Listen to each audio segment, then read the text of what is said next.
Etcherla YCP నేత ఫరీదుపేట ఉప సర్పంచ్ ప్రతినిధి సత్తార గోపి హత్య గురి 3 రోజులు కావస్తా ఉంది. ఈ రోజు ఆ పార్టీ ప్రతినిధులందరూ కూడా కుటుంబ సభ్యులు పరామర్శించేందుకు వచ్చారు. అందులో మాజీ మంత్రి సిబిరి అప్పలనాథ్ చూస్తే కనుక ఈ రెడ్ బుక్ రాజ్యాంగం రచనకు ఈ హత్యకు దోహదపడే అవసరంగా పరిగణన తీసుకోవచ్చు.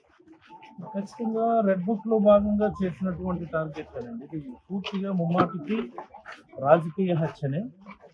ఖచ్చితంగా ఇది రాజకీయ హత్యనే, ఇందులో ఎలాంటి అనుమానం లేదు. ఈరోజు వైఎస్ఆర్ కాంగ్రెస్ పార్టీ నేతృత్వంలో మా జిల్లా పార్టీ అధ్యక్షుడు ధర్మాన కృష్ణదాస్ గారి నేతృత్వంలో ఆ కుటుంబాన్ని కలిసి పరామర్శించే కార్యక్రమం చేసాం. ఆ ఫ్యామిలీ అందరూ కూడా ఈ జగన్మోహన్ రెడ్డి గారి నోటీసులో మీరు వ్యక్తిగతంగా వెళ్ళి పెట్టండి అని చెప్పారు. ఖచ్చితంగా రేపు మా నాయకుడు జగన్మోహన్ రెడ్డి గారిని కలిసి ఈ విషయాన్ని ఆయన నోటీసులో పెట్టడం. ఏంటంటే ఇది ఈ గ్రామంలో 2వ మర్డర్, 1 year కాలంలో 2వ మర్డర్. ఇది పోలీసుల వైఫల్యం ఉందని ఆ ఫ్యామిలీ మెంబర్స్ అయితే చాలా బలంగా నమ్ముతా ఉన్నారు. ఈ విషయం మీద ఎస్పీ గారిని కలిసి జరిగినటువంటి పరిణామాలను వివరించి నిందితుల మీద కఠినమైనటువంటి చర్యలు తీసుకోవాలని చెప్పి డిమాండ్ చేస్తూ ఈరోజు ఎంటైర్ వైఎస్ఆర్ కాంగ్రెస్ పార్టీ నాయకులు అందరూ కూడా ఫరీద్పేట రావడం జరిగింది. చాలా బాధాకరం. రాజకీయాల్లో ఈ రకమైనటువంటి హత్యలు నిజానికి కొత్తగా రాజకీయాల్లోకి ఎవరైనా రావాలి, ప్రజాసేవ చేయాలి అంటే భయపడే విధంగా ఈ రకమైనటువంటి కార్యక్రమాలు అనేది చాలా ఇబ్బందికరమైనటువంటి పరిస్థితి. ఎందుకు ఇలా చేస్తున్నారో అసలు అర్థం కానటువంటి సందర్భం నేనైతే భావిస్తాను. చూస్తే కనుక దీనికి ఒక కుటుంబ కలహాల రంగు పులిపే ప్రయత్నం సాగుతున్నాయి కుటుంబ సభ్యుల. చాలా ఎందుకు అలాగో పోలీసు గారిని డైవర్ట్ చేస్తున్నారో అర్థం కావడం లేదు. ఖచ్చితంగా రాజకీయ హత్య. ఫ్యామిలీ మెంబర్స్ చెప్తున్నారు, ఉన్న జనరల్ పబ్లిక్ చెప్తున్నారు. సంబంధం లేనటువంటి వాళ్ళ ఫ్యామిలీ విషయం కాదు కదా, ఎవరో వేరే ఫ్యామిలీకి సంబంధించినటువంటి అంశం గురించి జరుగుతుంది. ఈ రంగు పూసే క్రమంలో దానికోసమని మాట్లాడుతున్నాయి. చూస్తే కనుక అందరికీ నమస్కారం. ఈరోజు జిల్లా పార్టీ అధ్యక్షులు ధర్మాన కృష్ణదాస్ గారి నేతృత్వంలో ఏదైతే ఇటీవల కాలంలో హెచ్చర్ల నియోజకవర్గం హెచ్చర్ల మండలం ఫరీద్పేట అన్నటువంటి గ్రామంలో జరిగినటువంటి బ్రూటల్ మర్డర్, చాలా పైశాచికమైనటువంటి హత్య ఏదైతే జరిగిందో, చనిపోయినటువంటి వ్యక్తి వైఎస్ఆర్ కాంగ్రెస్ పార్టీకి సంబంధించినటువంటి వైస్ సర్పంచ్. పార్టీలో చాలా క్రియాశీలకంగా మంచి గుర్తింపు పొందినటువంటి వ్యక్తి. అలాగే అక్కడ ఉన్నటువంటి ఎక్స్ఎమ్మెల్యే కిరణ్ గారికి చాలా దగ్గరైనటువంటి వ్యక్తి కూడా. మరి అలాంటి వ్యక్తిని ఈరోజు బ్రూటల్గా హత్య చేయటం జరిగింది. ఈ సందర్భంగా ఈ రాష్ట్రంలో ఉన్నటువంటి ప్రజలందరికీ కూడా 2 విషయాలు నేను తెలియజేయదలుచుకున్నాను. ఇదే ఫరీద్పేటలో ఈ ప్రభుత్వం వచ్చిన వెంటనే, ఈ ప్రభుత్వం వచ్చిన 2 నెలల 3 నెలల కాలంలోనే ఎవరైతే మొన్న చనిపోయినటువంటి వ్యక్తి గోపి ఉన్నారో, సత్తారు గోపి ఉన్నారో, గోపికి సంబంధించినటువంటి అనుచరుడు, గోపికి సంబంధించినటువంటి దగ్గర వ్యక్తి కూడా హత్య గావించడం జరిగింది. Exactly around 10 to 12 months before.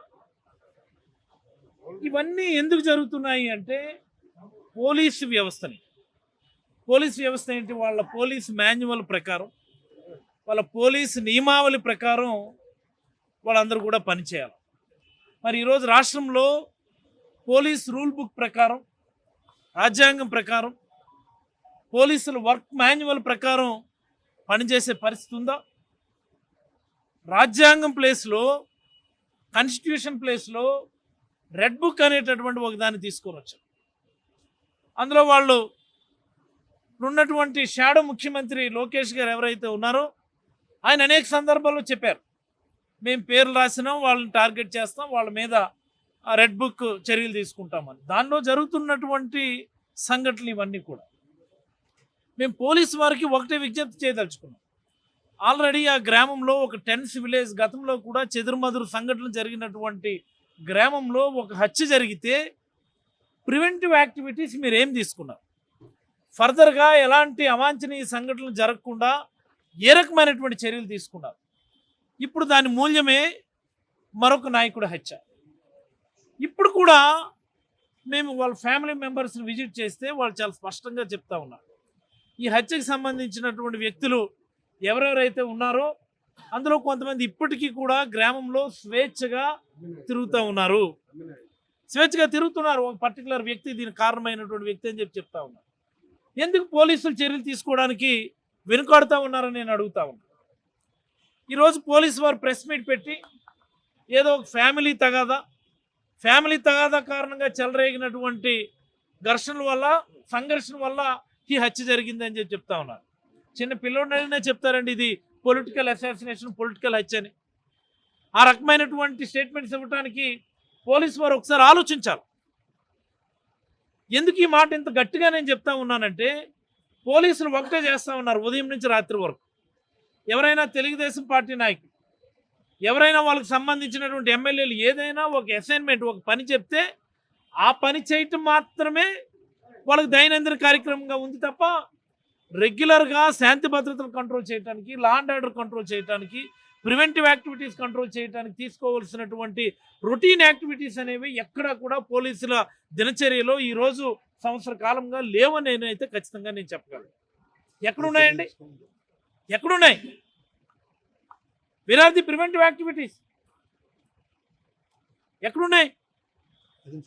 వీటిపైన ఖచ్చితమైనటువంటి చర్యలు తీసుకోవాలని జిల్లా పోలీస్ వారిని అయితే నేను ఈ సందర్భంగా వైఎస్ఆర్ కాంగ్రెస్ పార్టీ తరఫున చాలా గట్టిగా అయితే డిమాండ్ చేస్తాం.